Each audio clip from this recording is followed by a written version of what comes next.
প্ৰথমতে মই যিহেতু ধেমাজি জিলাখনৰ হয় সেইকাৰণে মই ধেমাজি 78 নম্বৰ ধেমাজি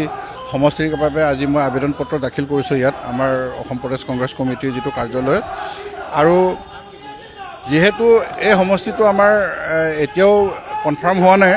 মানে এলায়েন্স হোৱাৰ চান্স আছে সেইকাৰণে মই আৰু এটা 77 নম্বৰ ঢকুৱাখানা সমষ্টিৰ পৰা মই আবেদন পত্ৰ মই ছাবমিট কৰিছোঁ।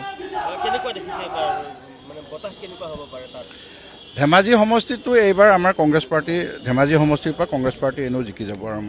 মই শুনিছোঁ ধেমাজি সমষ্টিৰ পৰা আমাৰ হাৰিব বুলি পৰাজিত হ'ব বুলি ইতিমধ্যে আমাৰ এডুকেশ্যন মিনিষ্টাৰ ৰণোজ পেগু ডাঙৰীয়াই